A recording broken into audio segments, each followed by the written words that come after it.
of the Nigerian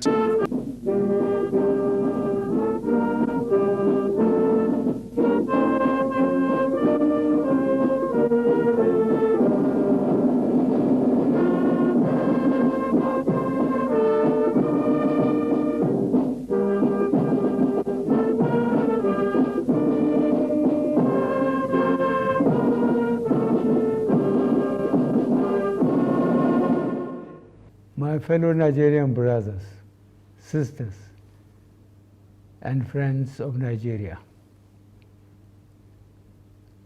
I address you today in my last assignment as a democratically elected president of our great and well-endowed nation, with a deep sense of gratitude to God, a great deal of appreciation to the Nigerian people, and a modest sense of fulfillment. Today, we mark and celebrate another peaceful transition of power from one elected government to another in our steady march to improve and sustain Nigeria's democracy.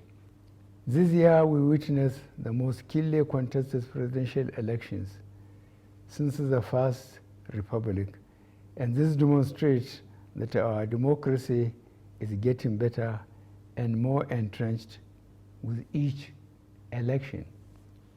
We must, as a nation, improve and sustain gains we made in the electoral process on an incremental basis for Nigeria to take its rightful place among nations. Our democracy provides for, allows, and encourages seeking redress for perceived injustices, enabling some candidates and political parties that do not agree with the results to go to court. Irrespective of the outcome of the various cases, I urge all parties involved to accept the decision of our courts and join hands to build a better Nigeria. I salute the doggedness and resilience of all the presidential candidates and their political parties for believing in our judicial system by taking their grievances with the election results to court. In the course of the campaigns, we had argued and disagreed on how to make Nigeria better, but we never disagreed or had any doubts that Nigeria has to be better.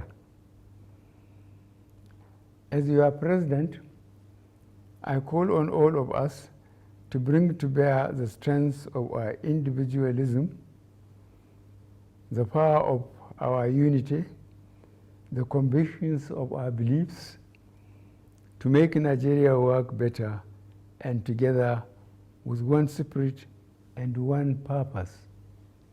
To my brother, friend, and fellow worker in the political terrain for the past 10 years, Asuwaju Bola Ahmed Tinubu, I congratulate you on the realization of your dream, which was propelled by a burning passion to put Nigeria among the leading nations of the world. You have indeed worked for this day, and God has crowned your efforts. I have no doubt that your passion for excellence, reliance on competence, fairness in relationships, commitment to equity, loyalty to the country, and desire for Nigeria to be globally relevant would come through for you under God's guidance as you lead our country to levels higher than I am leaving. You are the best candidate among all the contestants, and Nigerians have chosen well.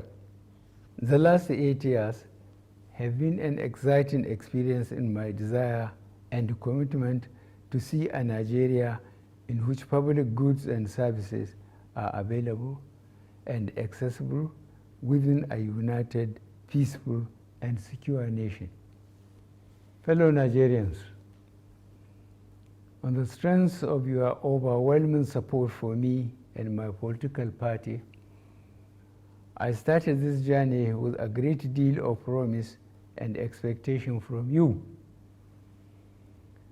I never intended to be just politically correct, but to do the correct things that will make meaningful impact on the lives of the common Nigerian.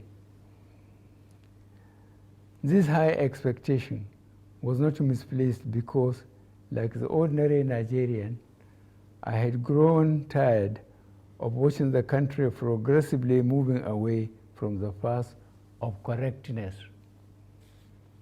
To ensure that our democracy remains resilient and our elected representatives remain accountable to the people, I am leaving behind an electoral process which guarantees that votes count, results are credible, elections are fair and transparent, and the influence of money in politics reduced to the barest minimum, and Nigerians can elect leaders of their choice. We are already seeing the outcome of this process, as it provided an even playing field where persons without any political godfather or access to money defeated other well-resourced candidates. The Nigerian economy has become more resilient due to the various strategies put in place to ensure that our economy remain afloat during cases of global economic downturns. You will all recall the supply chain disruptions and economic downturn that the world witnessed between 2020 and 2022 as a result of the COVID-19 pandemic. The depthness of our response to the pandemic still remains a global best practice. Furthermore, we increase the ability of the poor and rural Nigerians to earn a living, provide more food for millions in our villages, and give our women opportunities to earn a living. Young men and women in urban centers were also supported to put their skills into productive use. Our administration also provided an enabling environment for the private sector to engage in businesses for which their return on investment is guaranteed. The private sector proved a strong partner in our drive to build a resilient and sustainable economy, as evidenced by the growing number of turnkey projects in various sectors of the economy. In the course of revamping the economy, we made some difficult choices, most of which yielded the desired results. Some of the measures led to temporary pain and suffering, for which I sincerely apologize to my fellow countrymen, but the measures were taken for the overall good of the country. Mindful of the need to ensure adequate infrastructure to drive economic growth, we completed age-long projects and processes, notably among which are the Petroleum Industry Act, completion of some power projects, completion of Second Niger Bridge, and various important roads linking cities and states. Our battle to ensure that all Nigerians live in a safe and secure environment have achieved considerable results. As I complete my term in office, we have been able to reduce the incidences of banditry, terrorism, armed robbery, and other criminal activities considerably.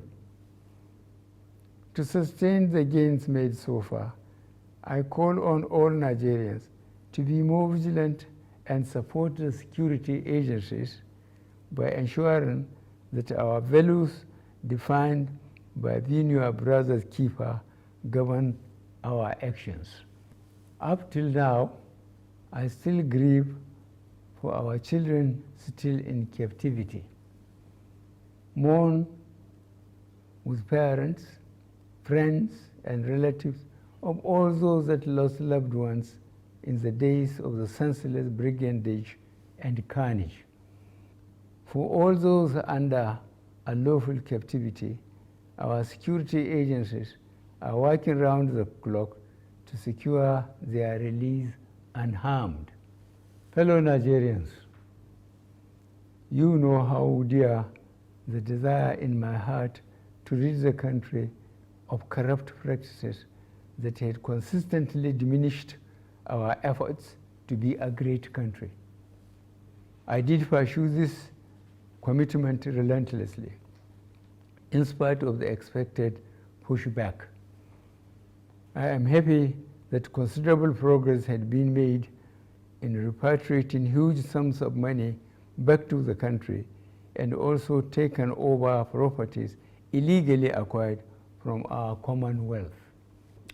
To improve our service delivery, we began the implementation of a number of reforms aimed at producing an efficient, productive, incorruptible, and citizen-oriented federal civil service, and the results are beginning to show.